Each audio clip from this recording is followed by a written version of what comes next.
Ladies and gentlemen, can I please have your attention? And I need all of you to stop what you're doing and listen. It's time for the Sports Blitz, the only live-streamed local sports show in Arkansas, with all the latest on the sports stories that matter to you. Live from the Lions Den Golf Club studio, here are your hosts, Mark Freeman and Weldon Braxton. It's a busy Wednesday here on the Sports Blitz. Welcome into the Cogswell Motors Studios here at the home of RiverValleyLeader.com. Mark Freeman, Brad Caldwell, Maddie Lasseter inside the studios. We've got a lot of football to talk about today. The University of Arkansas was issued its 2014 football schedule a couple days before, well, I guess it's 10 days before the 2013 season starts, and we have got some talks today, some good topics about the things that have changed about Arkansas' schedule from year to year. Also look at the 2013 SEC basketball schedule as well. It's a little rough, but I couldn't expect anything less in the SEC. Yeah, no doubt. I think that they want to run Arkansas out of the SEC by scheduling them as tough as they possibly can. Well, we'll look at that schedule here in just a little bit. But let's start real quickly with our Peters Family Living local sports look. We've got a ton of stuff going on locally. Right now, Russellville High School is installing the new scoreboard. Got a brand new scoreboard that's sponsored by Simmons First Bank. Coach Johnny Johnson told me about it a couple months ago, and he wouldn't let me tell who had sponsored it until they could come up with some sort of promotion for First Security. Or no, not First Security. Lord, I'm going to get myself in trouble here.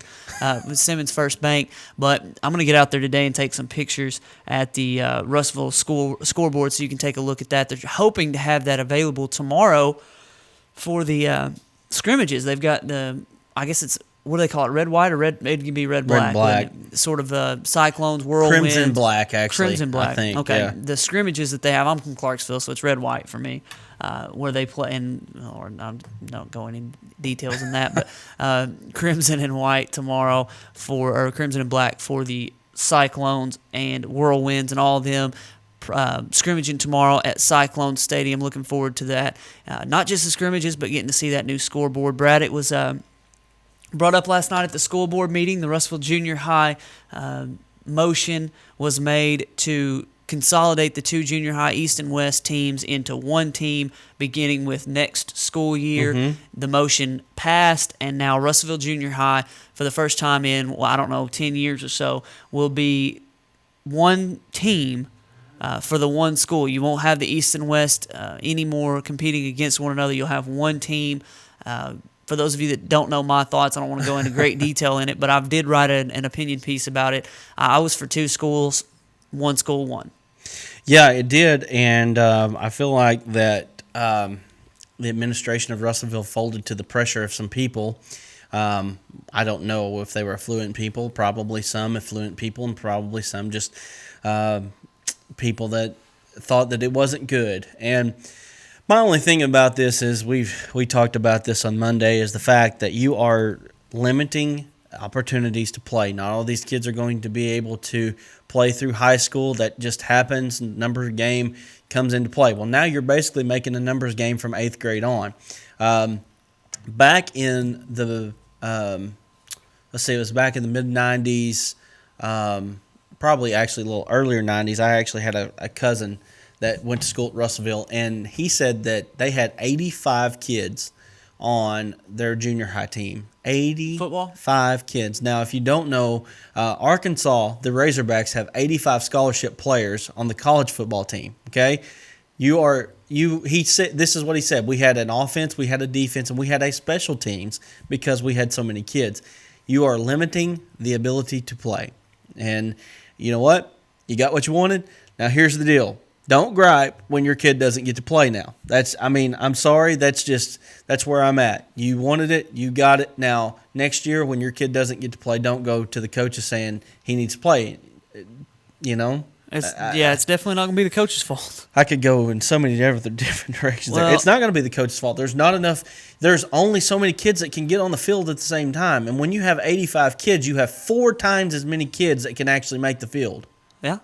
I understand. I'm just saying, to me, it's more about wanting to win and that pride that comes from, I don't know. I don't want to be rude here. There is it nothing comes from wrong with parents winning. and coaches who want to win. And I love winning. You know me. Right. I'm the most competitive person on the planet. But I understand that junior high sports are about preparing people Right. for playing later. And if you don't get the chance to be coached, I'm not even talking about getting to play in the game, because I didn't get to play much in the game. I wouldn't have been as upset about it if I'd had the coaching. We had Right. one coach for our one junior high team and 30 some odd guys. Mm-hmm. He couldn't individually coach every single one of us. He had an assistant, and we didn't get individual. But if there are two teams for 15 players apiece, you can with the coach and an assistant, you can do a lot more individual coaching, and you can make sure that players are developed, and you may end up with a better product. I think you would end up with a better product overall when it counts in high school. Yes,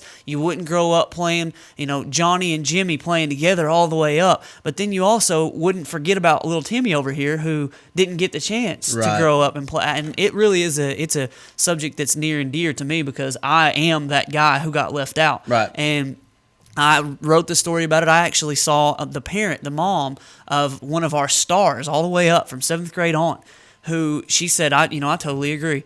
It would have been nice to have had some guys who were able to contribute, and girls even, who were able to contribute because they actually got that coaching. And who knows, this is a philosophical angle to a sports question, but who knows whose life is not going to be able to be touched now Sure. because they're off and doing their own thing. I remember my sophomore year in high school when we didn't even get to dress out practice because coach was too busy with those guys. We just go sit over there and watch. Yeah. And what about somebody coming from a broken home who's not getting that coaching, not getting that father figure, who's just going to be sitting over there in the corner? You're not thinking about that. There's so many angles to think about, but I agree with you. It's not about wins and losses in the 7th, 8th, and 9th grade, although, again, it's great to be able to win. The problem that we have with this situation is one team was winning and one team was losing, and that was why we're splitting it up right now. Get over it. That's it. Get over it. I'm sorry.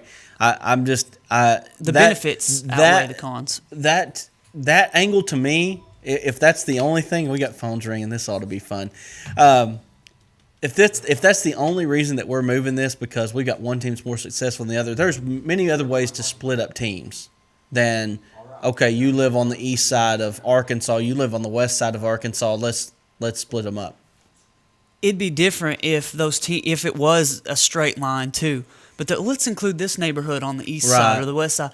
And then, the fact is, if you're doing that, if you're splitting it up that way so that you don't have to worry about, any sort of reason behind why one person's on one team or the other, you can eliminate that by doing a couple of different things. There's a lot of different ways that they could have skinned this cat. Let's just say it that way, instead of again limiting opportunities for kids. And that's, guys. Again, when you look at this in the grand scheme of things, a kid. Well, let's just say this: you start out in a 7th grade group. Okay, I'm just going to use Huntsville as an example. Huntsville, my wife coaches a Huntsville 7th grade girls right now. The last 2 years in her 7th grade group, she has had 44 kids, 44 girls on the basketball team, okay? Then last year was like 30-something girls, okay? Now, when we take that and then we go out, by the time these kids are seniors, there's probably going to be about 3 or 4, okay, that finish, okay? Yep. So what you're doing now is you're basically weeding them out down here instead of letting them weed their own selves out and figure out, hey, I don't want to do this. I'd rather be in band, or I'd rather do this activity, or maybe softball's better for me, or, you just don't give them time to figure it out. Definitely. We got Old School Baller on the line. I don't know if he wants to talk about this or something else, but we're glad to have you on the line, Old School Baller. Mark, I'd just like to say that, I agree with your standing on this consolidation issue. But, it just depends on which side of the fence you're standing on. Now I have personal experience of a boy, our 3 sons actually went through Russell. They were marginal athletes, and they did big sports fans. But they didn't get to play because maybe, and I'll just say it right now, Russellville is about the most politically motivated athletic department I've ever seen. If your dad's pretty well off and you're a marginal player, you're going to get to play over the kid that the family is not anything. Or if you're a really, really good athlete, you'll get to play. But if you're a marginal athlete from a subpar family, you won't see any playing time. That's just the way it is. And I hate that for the kids. I like to see everybody get a chance to play, and like you say, develop skills that may not ever be seen if they don't have that much participation. But on the other end, as a property owner and a taxpayer, I hate to see an excess amount of money spent for more coaches, more buses, more trips, more uniforms and stuff like that, whenever the school system is totally wasting money now, the way I look at it, on everything but education. I mean, I like athletics. Don't get me wrong. I love it. I love high school sports better than anybody. But, I mean, it just depends on which side of the fence you're standing on. Now, I had a boy, and you know him well. He, in the 9th grade, he loved basketball, and he was just a pretty good marginal player. But at Russellville, he never got a chance to play. He made the team, and every once in a while he'd get in late in the game in the 8th grade. You know what I'm saying? Yep. Okay, I transferred him to Dover in the 9th grade, and he started the 9th grade and played. I mean, he started the 10th grade. I'm sorry. After his 9th grade year, we transferred him to Dover, and he started his 10th grade and played every year since that, 10th, 11th, 12th, and did really well. I mean, we had a great time following him. And if he would have been at Russellville, he would have never got that opportunity. And you know what? That's what you're going to see. You're gonna see Pottsville, Dover, Dardanelle get pretty good, while Russellville kids are saying that's just I know that's part of it, and it could happen with two teams. But you would see, you would see a lot less. Old school baller, I appreciate your call and thank you for that insight. Yeah, buddy, I'm on your side now. Don't get me wrong. No, I like that you pointed that out. We'll talk to you again soon. We look, that's a good point that he made. Financially, it'll help Russellville High School or Russellville Junior High to be able to not have to spend that money on those uniforms, those buses that travel, those coaches. What about the coaches though? Every coach that I've talked to has been every coach from Russellville that I've talked to has been all for the one team. One of them was the high school boys basketball coach. Coach Mann, he didn't tell me outright that he was for one team, but he said that he knew that it was going to go back to one team. And for him, he wants to put a good product on the court, and winning does matter for him because if he doesn't win, he'll lose his job as a coach. Right. But at the same time, and so he wants to see the good players come together, and it's not necessarily his problem who gets to play and who doesn't. Well, again, when you look at towns the size of Russellville, there's not very many towns the size of Russellville that don't have at least 2 junior highs. You know what I mean? Yeah. I mean, that's just facts. I mean, when you have a school system the size of Russellville, there's just not very many out there that don't have 2 junior highs. So is it going to be an advantage for Russellville? I don't think it will be because you talked about the pool. You're talking about a pool of players here that you would have if you had 2 teams. Now you've basically cut that pool in half. And now you've cut half the coaches out of a job as far as coaching goes. Yeah, and that stipend to help their family. And that's interesting too that you said the coaches are all for it. How many coaches are going to be all for it when they're out? That's exactly one of the. I won't go into any detail with that. Look, I can see where some people are wanting this, and obviously it happened. So more than half, and then the school board was all for it too. So we'll see how it turns out. I just know that you're going to see a lot of issues, and you're going to see guys like me who didn't get to play, and like old school baller's son who didn't get to play and was good enough eventually to play, but didn't quite get that development. When you try to please everybody, you please nobody, and I'm afraid that's where we're going with this. Well, 10 years from now, you're going to revisit this same thing. I asked Coach Mann about that. I said, what are they going to do 10 years from now when they're griping about the same thing they griped about before, and they have to go back to 2 schools? I think the big problem comes in from the fact that the 2 teams were in the same building and they played each other. That's ignorance to me. Why in the world would you put students in the same school and play them against one another so that you knew that they were going to, we beat you, you suck, all this. But it's cyclical. In the same school. It's cyclical. It doesn't matter because one year there's going to be a winner and one year there's going to be a winner and loser every year. So you're going to have somebody talking crap to the other ones. It doesn't make any sense to me why you would play against each other. You could just avoid all the trouble. Don't make them play against each other. The end. We've got a lot of stuff to talk about. Boom. And that was way more than I wanted to spend on that topic. But anyway, a lot of good stuff left on the Sports Blitz.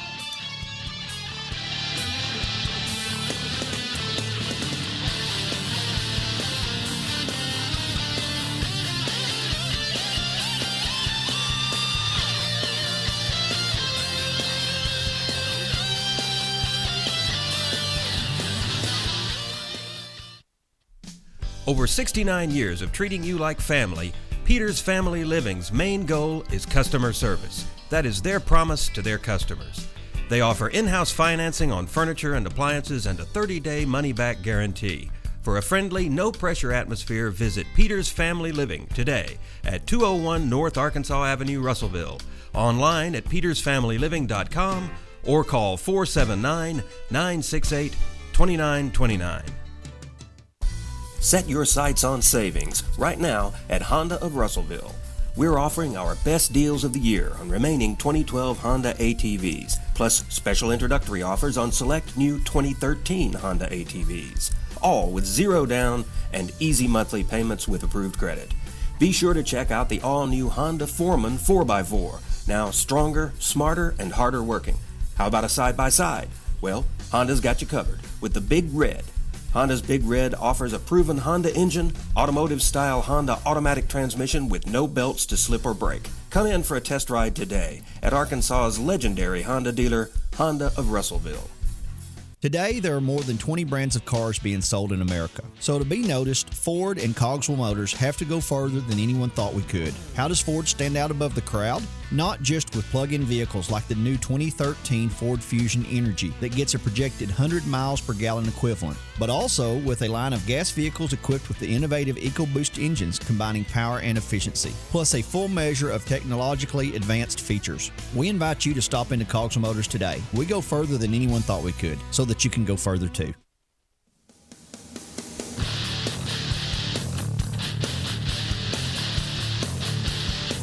Got to finish our Peters Family Living local sports look here on the Sports Blitz on a Wednesday. Mark Freeman, Brad Caldwell, Maddie Lassiter inside the studios. First games will be largely on September the 7th, right? 6th. Mm-hmm. September 7th is the Hogs game. September 6th, we've got the opening for a lot of these local teams, Brad, and you've got their opponents, and we'll break these games down in a little greater detail, tell you the games of the week and things like that coming into game week, but you've got those teams and who they're playing listed right now. Yeah, well, let's start out with Russellville. The Cyclones, obviously, every year start out with Morrilton. This year they are going to Morrilton in a rivalry game. Then the Pottsville Apaches take on the Heber Spring Panthers, is that right? Panthers at home. And Heber Springs is a team that has been an up-and-coming team. I can't remember their coach's last name. Yancey something. I can't remember. But anyway, he's done a Yancey Thigpen? Yes. he's done a great job there at Heber Springs, building that program from basically nothing. Two Rivers and Hector play each other, and you're seeing a lot of local flavor in this, by the way. Two Rivers will open up with Hector. Now, interesting enough, and I don't know if this is a JV game or what, but Hootens actually has Hector listed as opening up with Hartford on September 3rd and then at Two Rivers on September the 6th. So that's going to be very interesting to see if they're actually playing two varsity games within 3 days of each other. I guess they don't plan on getting beat up too much against Hartford. So, anyway, Dardanelle and Danville in the battle for Yale County. Dover and Atkins, the Rivals Cup game. And then finally, Clarksville is away at Charleston and Arkansas Razorback recruit Ty Story. Man, I actually saw, well, I didn't get to watch it, but I saw that Clarksville was on Channel 5 last night, a little preview of the season. Yep. They are going to get to take on Ty Story on the road. I was kind of hoping that game was here. This year, Brad, you're going to find this funny, but in about a month or so, just a little less than a month even, my 10-year reunion and the homecoming game there at Clarksville. I'm looking forward to going. Is it Huntsville? I don't know. It'd be the first time I've stepped foot on a Clarksville football or in a Clarksville football game in a long time since I was covering them. But before that, it was high school before I went. If I was Clarksville, I would schedule Huntsville as their homecoming opponent. It's just me. I'm just saying. And if I was Huntsville, I would schedule Clarksville as their opponent. They can only play once, I'm pretty sure, but yeah, that would be funny. October the 4th? No, it's in Nope. September. It's like, what's the 14th or the 20-something 27th, Greenbrier. at home?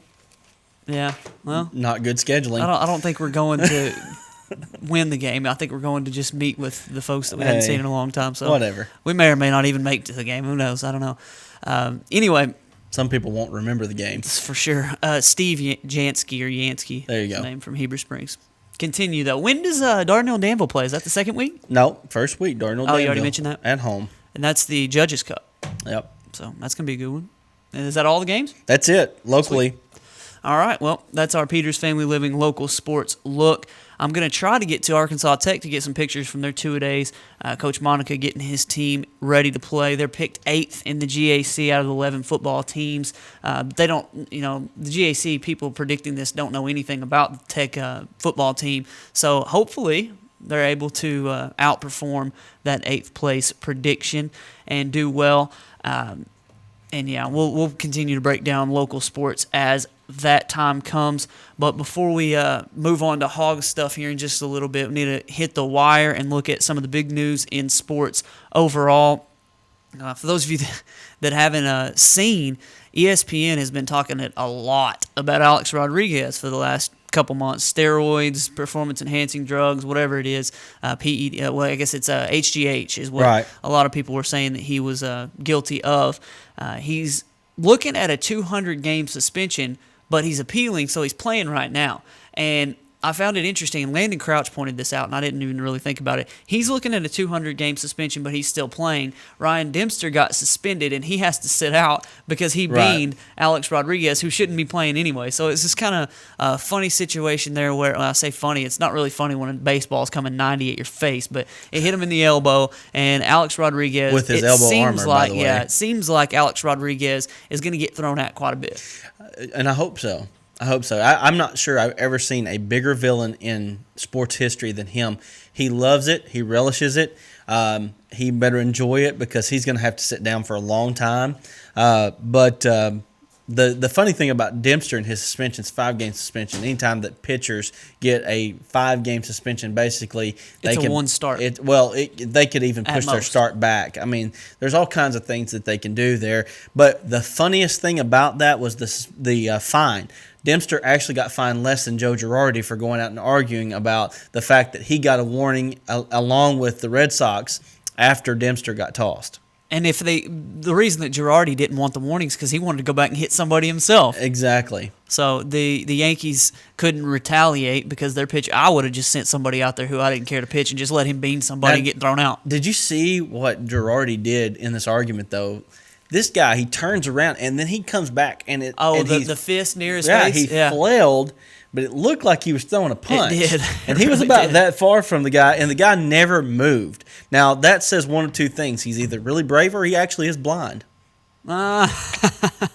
Or he's just dumb.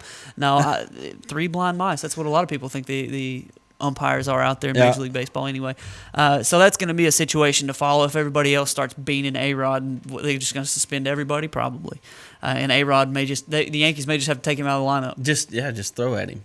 Just throw everybody. Everybody throw at him. Well, the interesting thing, and I didn't watch it, so I didn't know, but I heard that he threw at him 4 times and finally hit him the 4th time. But actually, what happened was it was a 3-0 count. He had missed 3 times. The first time he tried. He didn't try. I don't want to say he tried to hit him, but he didn't hit him. It was up and in. The second and third pitches were wherever, and then the 4th pitch he hit him with. Right. So, I guess it seems like one of those, well, it's 3-0. I'm going to walk the guy anyway. This is A-Rod. I hate his guts. I'm going to throw at him. It seemed like that would be one of the things going through Ryan Dempster's mind. But nevertheless, he is going to be suspended for 5 games, which may amount to 1 start. Well, it will because they'll push him back regardless, so he won't be pitching on the day he normally would have. So that's our baseball talk for the day. Actually, there's one more topic, and it's about Miguel Cabrera. my goodness, he's still on a tear. He's not in the lead in the home run race, but he's looking to contend for another Triple Crown, back-to-back years. Right. He's right there, and he got a little dinged last night, and there are people wondering if he'll be available to play for the next couple weeks. May hurt his chances to win back-to-back Triple Crowns, but either way, he is just having an incredible last couple of years. The best year since Albert Pujols in about 2007-ish, somewhere in there. Pujols batted .347, had 47 home runs and like 7,000 RBIs. Yeah, that's an exact number too. Yes. Not exaggerating at all. But yeah, Miguel Cabrera, if he can stay, I'd like to see him stay healthy. I don't care about baseball at all, but if I were to pay attention at all, it would be to something like a Triple Crown chase, like I did last year for Cabrera. And if he was to win it twice in a row, that would be incredible. I don't know how many home runs he is behind. He was behind, I think, 4 or 5. Okay, last time at the All-Star break, I think he was down 7, and he's cut the lead a little bit of Chris Davis. So maybe he'll be able to overtake him. I just think that's cool. Regardless. Also, Yasiel Puig, we've seen his resurgence there for the Dodgers. He's hitting .350 or something like that. And the Dodgers have won, I think it's 43 of the last 51 games. Just something incredible. He arrived late to the game yesterday. Did you see that? He was due a day off, and I don't want to make excuses for him, but it seemed like he didn't realize that he was supposed to be there at a certain time when he wasn't going to play. So they set him, and then in the 6th inning, they bring him in as a defensive replacement. He gets to bat in the 8th inning. Boop! Big fly. So Puig is big time for the Dodgers there, and he's brought a lot of life to that Dodgers franchise. He's the spark, no doubt about it.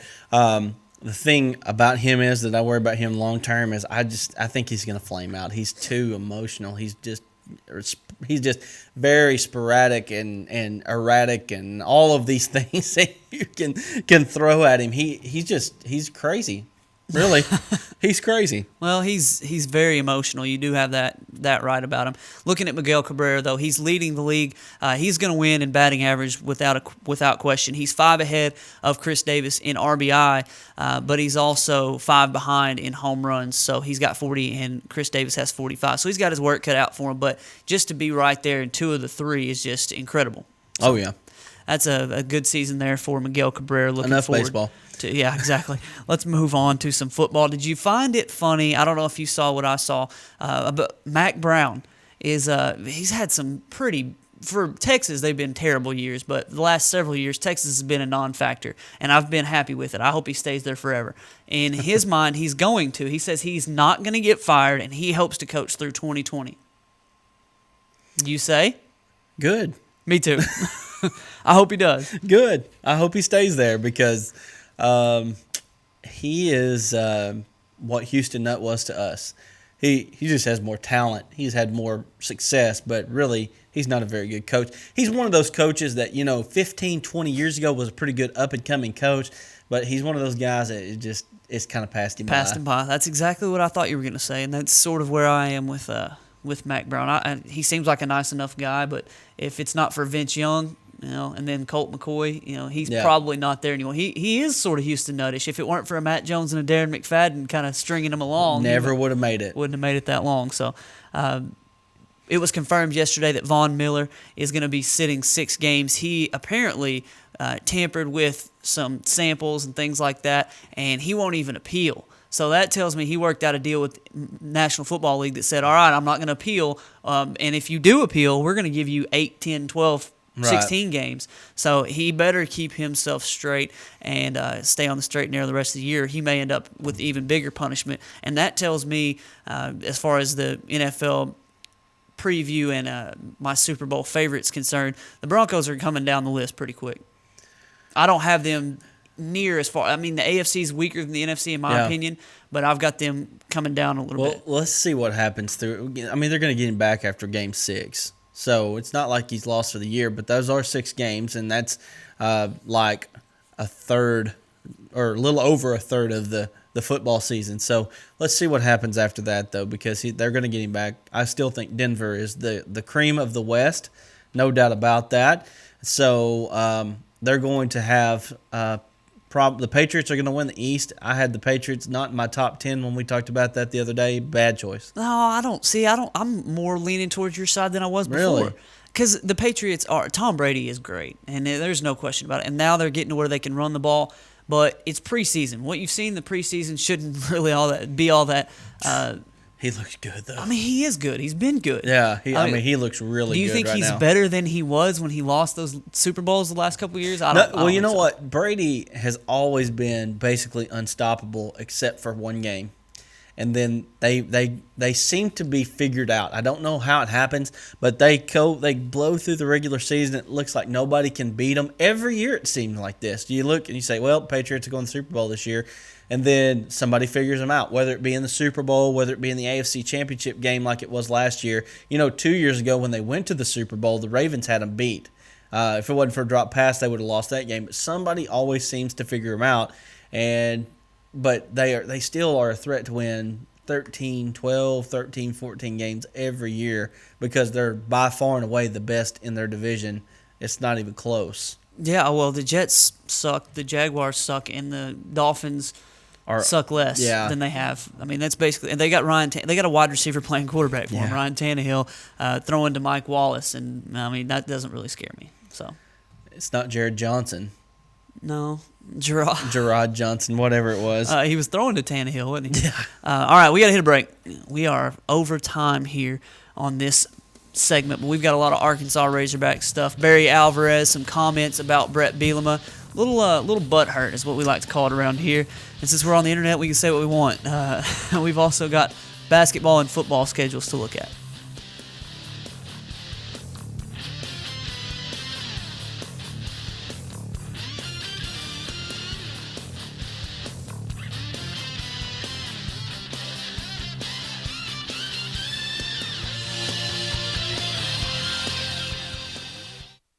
RiverValleyLeader.com is the #1 local source for instant news in the River Valley, offering HD video and live streaming along with top-notch coverage of all the news and events around the area.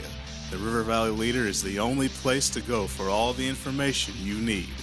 Check out the newest local business featured on the site, as well as police news and coverage from important meetings, along with the personal stories, all at one convenient click. Check out RiverValleyLeader.com. Lions Den Golf Club is now offering a winter golf special to members and guests alike. Get your cart and greens feet covered for just $20. Take Highway 22 west to Bay Ridge or call 479-229-4162 for Lions Den Golf Club. Over 69 years of treating you like family, Peters Family Living's main goal is customer service. That is their promise to their customers. They offer in-house financing on furniture and appliances and a 30-day money-back guarantee. For a friendly, no-pressure atmosphere, visit Peters Family Living today at 201 North Arkansas Avenue, Russellville. Online at petersfamilyliving.com or call 479-968-2929. Today, there are more than 20 brands of cars being sold in America. So to be noticed, Ford and Cogswell Motors have to go further than anyone thought we could. How does Ford stand out above the crowd? Not just with plug-in vehicles like the new 2013 Ford Fusion Energy that gets a projected 100 miles per gallon equivalent, but also with a line of gas vehicles equipped with the innovative EcoBoost engines combining power and efficiency, plus a full measure of technologically advanced features. We invite you to stop into Cogswell Motors today. We go further than anyone thought we could, so that you can go further too.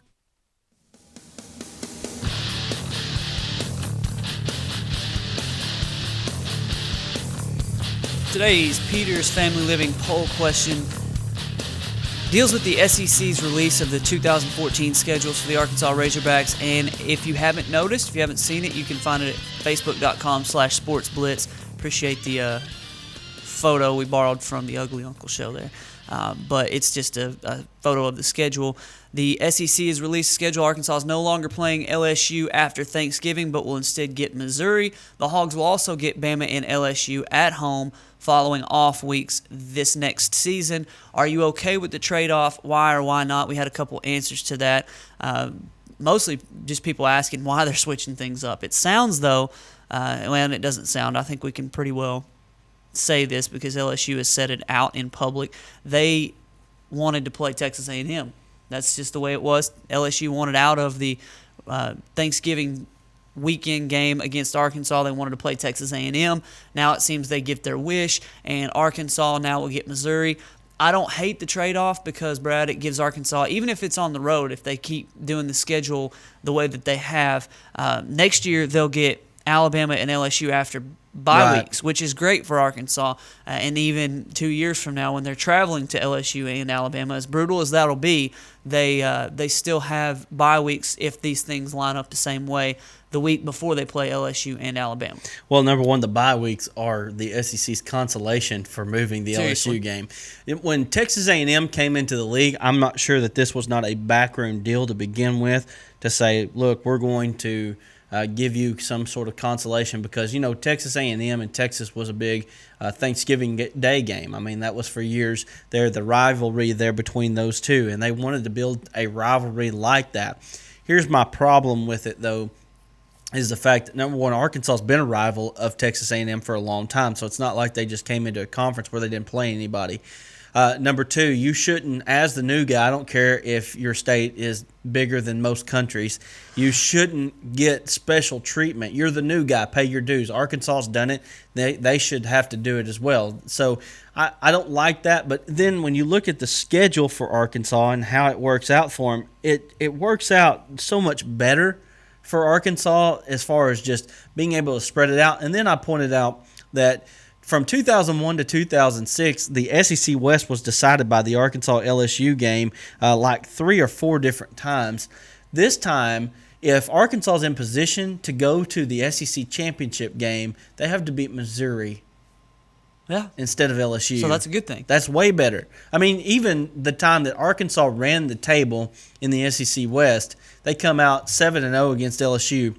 LSU beats us. Now, Arkansas already had sewed up their SEC West spot in the championship game, but instead of having to go through LSU the week before the SEC championship game, which Arkansas will go back to the SEC championship game at some time, it's going to happen, they had to beat Missouri to do it. Now, we're going to start out next year, they're going to Columbia. Now, for me, living in Northwest Arkansas, that's a 3.5-hour drive. That's a nice, easy drive to make up after a Thanksgiving Day where I can go up there and watch a game on the road. Arkansas doesn't have very many games that you can go and watch on the road because they're like half the country away, literally. When you go to Gainesville, Florida, that's 18 hours from Arkansas. The closest SEC opponent to Arkansas was Oxford, Mississippi, which is 6 hours from Fayetteville. This is a great thing as far as driving distance and that sort of thing, and I think in the long run, Razorback fans will get used to it. Well, they're still going to play LSU. They're still probably going to play for the boot. It's just not going to be on that week. And I think a lot of Arkansas fans just wanted it for the pride in the fact that Arkansas gets to play LSU on that week. It's a big game. It's usually a CBS TV game where Arkansas fans really like the rivalry that was developing. I think Arkansas fans will like the rivalry between Arkansas and Missouri. I agree with that, but I think Arkansas is going to beat Missouri 7 out of 10 times, if not more, so that's going to help. And it's probably the other way for LSU. I mean, how many out of the last 10 has Arkansas won against LSU? There's 3-3 out of the last 6. Yeah. And that was one with John L. as our coach. So you got to take that one. Yeah, with a grain of salt. But anyway, I think that it will work out better in the long run for Arkansas. It's just going to take some getting used to. But what I was going to point out was I want to say, now this is just something that I've heard kind of through the grapevine, that the SEC basically is guaranteed that Arkansas will still be that Friday game. LSU's playing Texas A&M on that Thursday. Arkansas gets Missouri on that Friday. I just thought I read that they were playing them on a Saturday, but I may be mistaken. Well, either way, the way the schedule sets up, every year they do the same thing. LSU, they set it on a Saturday, and then CBS moves it to a Friday. Well, I'm pretty sure the consolation prize for this is, okay, we're still going to give you that Friday, Arkansas, Missouri on a Friday. Yeah, and I mean, that'd be cool. I mean, either way, if you're having a marquee game on a day that nobody else or close to nobody else is playing, that's going to be a pretty good deal. We got Jason on line 1. Jason, what's going on? Hey, man, I just want to talk about the schedule real quick. I haven't really been able to look at it real hard, but I just kind of skimmed through it. One thing I don't like starting off is Auburn starting out the first game of the year. I don't like playing conference games the first game of the year. I like to have a couple cupcakes, just to make sure the team's got a good flow going, the good chemistry going before I get into conference play. What I do like about it is, now I'm not for sure, like I say, I just kind of read through it real quick, and we don't play South Carolina next year, is that correct? Nope. Trade South Carolina basically for Missouri, although Okay. Missouri and LSU trade places in the schedule. Okay. Well, I do like that we're not playing South Carolina anymore, even though we have always played good against them. Anytime if you could trade Missouri for South Carolina, I'd do it in a heartbeat because that's almost a guaranteed win, in my opinion. I don't think Finkel's a very good coach, and I think he's probably going to be fired shortly. We want him to stay, Jason. Yeah, we want him to Mac Brown, stay forever.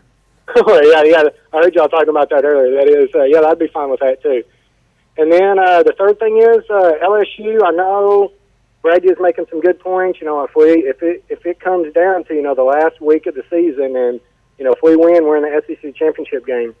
I understand your point on that, but it just doesn't seem to me like I like the LSU game, the last game of the year, and the reason why is because the Golden Boot. We play for that every year, and I just don't think if it's in the middle of the season, it's not going to have as much power, star power with it as it would if it was at the end of the year. So that's just my opinion. Well, I agree with you on that, but here's why I think, number one, I don't think if the Golden Boot game was a big a game as we take it to be, I don't think they would have ever moved it to begin with. I just don't think it's a huge deal. Well, it's only not a huge deal because Arkansas hadn't been good enough to make it a huge deal recently. It's been the last 10 years, it seems like, only a couple times has there been a game where the winner of this game is going to the SEC championship game or whatever, and the other team's doing something other than just spoiling it for the other one. Right. Arkansas has spoiled it for LSU. Well, didn't really spoil it because LSU won the national championship anyway. But remember, I mean, in 11, Arkansas goes into Baton Rouge, number 3 in the country.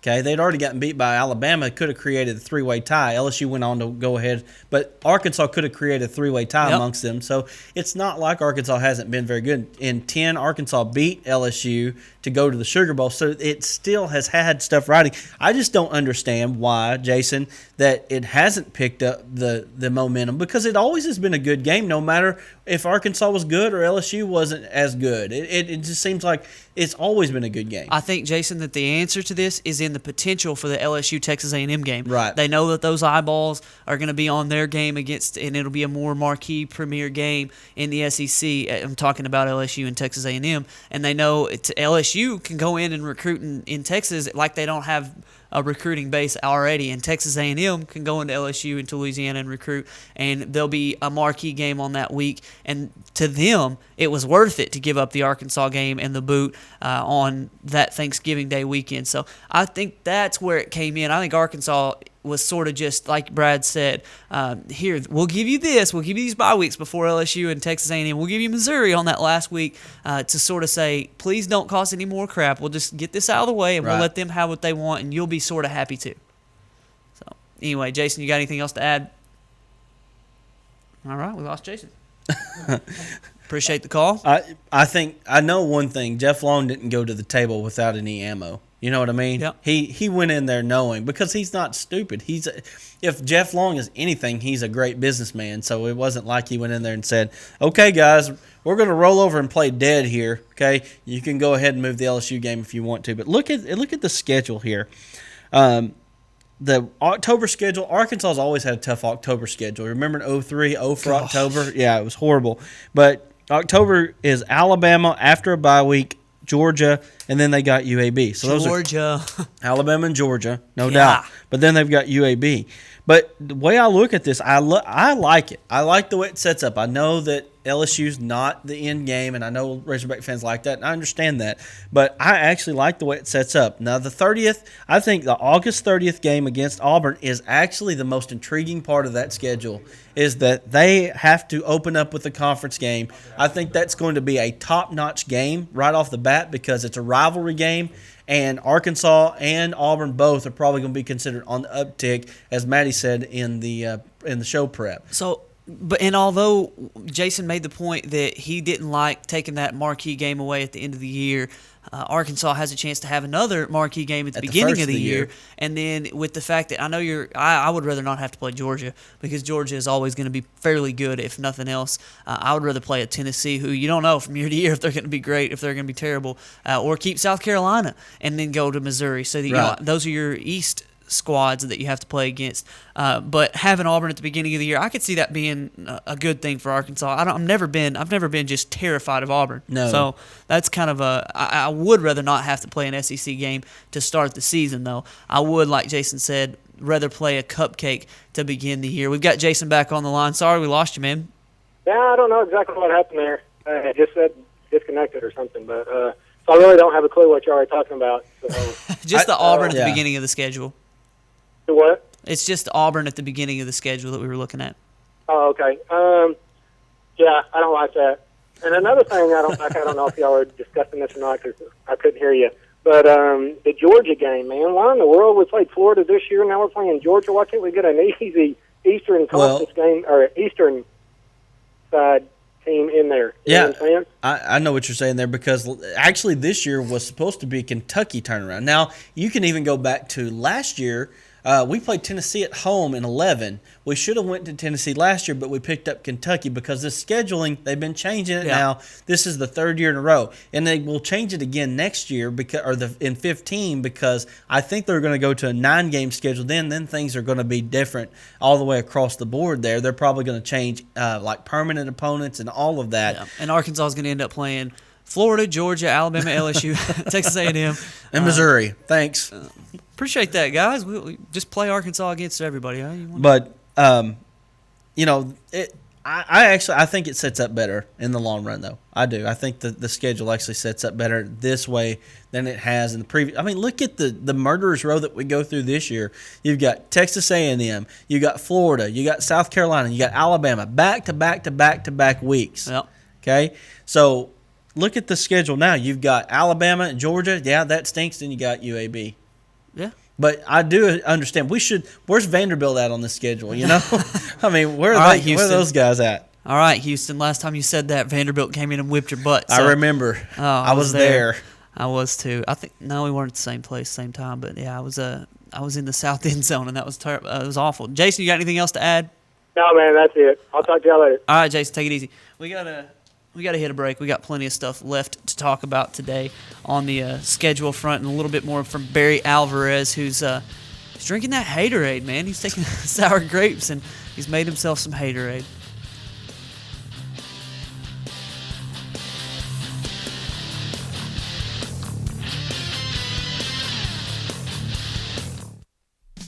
Over 69 years of treating you like family, Peters Family Living's main goal is customer service. That is their promise to their customers.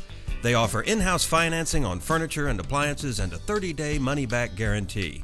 For a friendly, no-pressure atmosphere, visit Peters Family Living today at 201 North Arkansas Avenue, Russellville. Online at petersfamilyliving.com or call 479-968-2929. Set your sights on savings right now at Honda of Russellville. We're offering our best deals of the year on remaining 2012 Honda ATVs, plus special introductory offers on select new 2013 Honda ATVs, all with zero down and easy monthly payments with approved credit. Be sure to check out the all-new Honda Foreman 4x4, now stronger, smarter, and harder working. How about a side-by-side? Well, Honda's got you covered with the Big Red. Honda's Big Red offers a proven Honda engine, automotive-style Honda automatic transmission with no belts to slip or break. Come in for a test ride today at Arkansas's legendary Honda dealer, Honda of Russellville. Lions Den Golf Club is now offering a winter golf special to members and guests alike. Get your cart and greens feet covered for just $20. Take Highway 22 west to Bay Ridge or call 479-229-4162 for Lions Den Golf Club.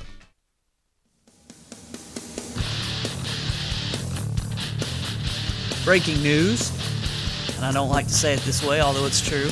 We have breaking news out of Fayetteville. Brett Bielema confirms that DeArthur Cowan, talented wide receiver, is expected to make a big contribution this year to the University of Arkansas. Out 6 to 8 weeks with a broken foot. He said he was stepping back to catch a kickoff. He heard a crack, and he is out 6 to 8 weeks. Well, he might get that red shirt that John L. and the Crazy Bunch burned last year. it just drives me nuts, man. You've got Mikael McKay, the leading returning receiver, says, yeah, I don't want to play. I'm going to go to Cincinnati. And then you had Kobe Hamilton's gone. You had Demetrius Wilson, who was supposed to be a standout here as a redshirt, or as a JUCO senior, comes in and out for the year. Now DeArthur Callan out 6 to 8 weeks. Who are you going to count on at wide receiver? It looks like you're going to have the seniors Javonte Herndon and Julian Horton. And then... Well, Keon Hatcher is a guy that came in with some accolades last year. I think he can play. He's got the body build. He's got the speed. He just got to put it to the field. And he had a really good spring game, so I look for him to do some things this year. Then we talked about Drew Morgan. Drew Morgan's had a very good fall freshman camp. From Greenwood. And he's going to play now, obviously. You know, Melvinson Hartsfield caught a 60-yard touchdown pass in the scrimmage, so you got to look for him to play now. There's also some guys that we haven't talked about. You know, a guy named Eric Hawkins, one of the fastest guys on the team. They're just going to have guys that are going to step up. I mean, really and truly, when we get down to it, how big of a role are these wide receivers going to play in this offense anyway? I mean, the tailbacks are going to be the meat. The wide receivers are going to be the bread. I like bread. Bread's good. Bread's fine. You got to have it to have the sandwich. But so it's a sandwich. I thought it was like a 5-star meal. No, it's just a sandwich. This is a 6-6, 7-5 team. This is not a 5-star meal. Well, I didn't mean that. I mean, like, you want a 5-star meal. So one day we're gonna have to have a steak. Maybe Alex Collins could be the steak. I don't know. Yeah, maybe down the road he might be. Anyway, we'll continue to monitor that situation and tell you who gets hurt and is out for the year next. God, I hope nobody. That's just ridiculous, all these injuries that Arkansas is going through. I don't know if we're going to have time to get to the basketball schedule today, but Arkansas does have to play Kentucky twice, Florida twice. They don't get to go to Auburn. Got a tough schedule coming up in the SEC in basketball. So. Well, the only game that Arkansas has won on the road the last 2 years is at Auburn. They don't even get to go there this time. They're trying to get us out of here, man. They're just trying to get us out of here. I think Bob Holt tweeted something about how no road wins for Arkansas. He's the only one who was at Auburn, and then man, to play himself. Kentucky, Florida twice. I mean, can you win at Rupp? How long? Arkansas hadn't won at Rupp since '94. You know, Florida, it's been about the same length of time. I don't know. It's very tough, very tough. They actually had to play Florida and Kentucky. Florida on Saturday, Kentucky on a Tuesday. Ooh, that's fun.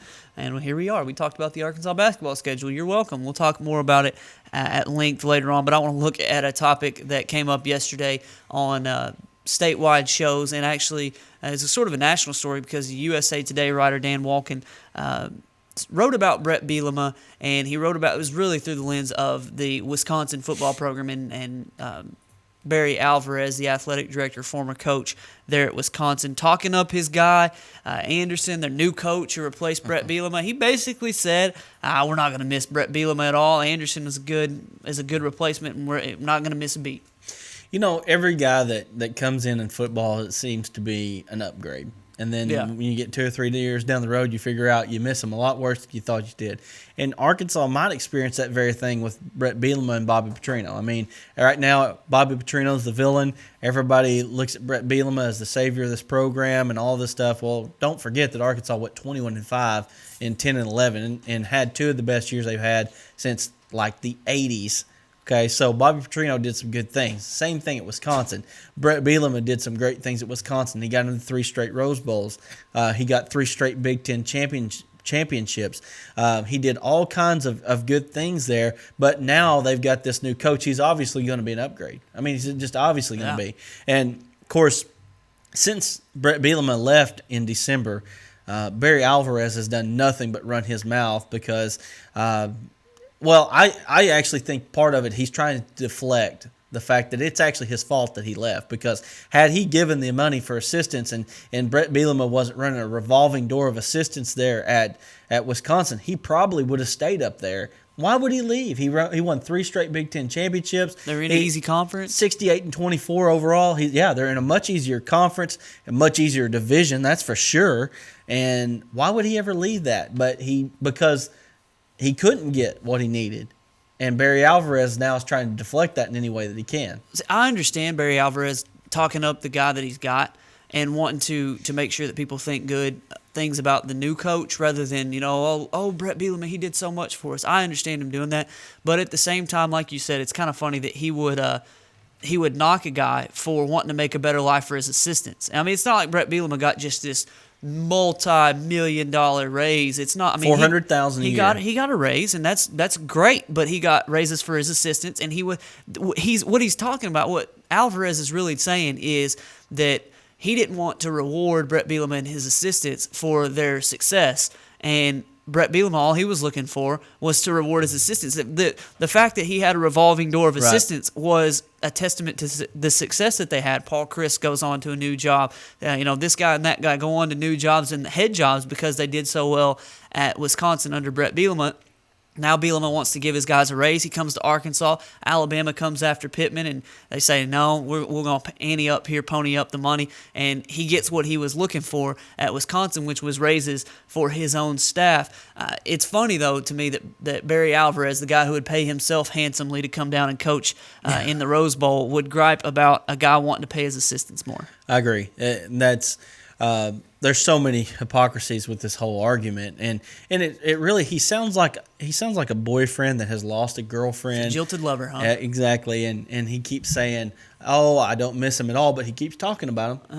Yeah, Huh? So there's got to be something there. But I think Wisconsin's got what Arkansas had, back in the 70s.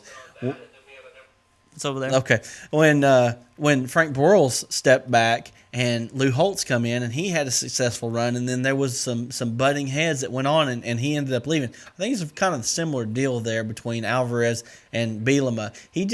Alvarez is Frank Broyles. When you're a coach and you've done well and you've done some good things, you want to see people do good, but you don't necessarily want them to do better than you. You want to get the credit exactly for how good they've been, and Brett Bielema was getting credit, and his coaches were getting credit. Why do you think they didn't get paid as much as they might want? He wanted them to go on. Right. He didn't want them to stay there and continue to build up and maybe pass his legacy. It's the ultimate arrogance, I think, from Barry Alvarez, that he didn't want Brett Bielema to surpass him. He didn't want, like you said, he just wanted to. You stay here, and exactly. if you ever get up here where I am, well, I'm gonna knock you down. Well, ultimate example of that is after Lou Holtz left Arkansas, Jimmy Johnson wanted the job at Arkansas. He hired Ken Hatfield instead. Now Ken Hatfield did a very good job, but did he do as good as Jimmy Johnson has? Well, I don't know that he was willing to go to the lengths that Jimmy Johnson did. Number one, Jimmy Johnson was at Oklahoma State. Yeah. Okay, Jimmy Johnson was at Oklahoma State, and Ken Hatfield was at Air Force. And Jimmy Johnson was having success at Oklahoma State. Okay, Oklahoma State traditionally has not been a big-time football power anyway, but he still was having success in a better conference, better competition. Jimmy Johnson was obviously the right hire at that time. Now, Ken Hatfield did some great things. I'm just saying Jimmy Johnson, okay? Now that's a big deal. That's a big name, yeah. Then it may not have been as big, but he was a former Razorback too. He was a former Razorback. That's kind of a funny conversation there. Maybe the Frank Broyles Barry Alvarez connection. It's very similar. I don't think I've heard anybody say that, Brad. Good job. Good call. You said something smart today. Anyway, that's all the time we have for today. But you can go to ArkansasRazorbacks.com, check out the new uniforms that were unveiled. Chris Hauser, I guess, is the one who tweeted out a picture of the road uniforms. They look pretty cool. They've got the red white helmet with the red Razorback outline there. Much better looking. It pops. It's really cool. The NCAA changed the rule regarding numbers on the uniforms. They have to be completely different colors. You can't have black uniforms with black numbers. As cool as Oregon thinks that looks, it's impossible to see, and you can't do that anymore. So Arkansas's changed the gradient numbers to a solid, which I like, and they're going to continue with the anthracite. We hadn't had a whole lot of talk about that, or maybe they've gone to a little charcoal gray, but we hadn't had a whole lot of conversation about that with Brett Bielema coming in. I wonder when they're going to wear those. They will wear them at least once. We'll see who that's against, and we'll see how that turns out. But we've got plenty of stuff to talk about on Friday. We hope you will come back and join us at rivervalleyleader.com, 11 o'clock on Friday. For Maddie and Brad, I'm Mark. So long. We'll see you at 11 o'clock right here at rivervalleyleader.com on Friday.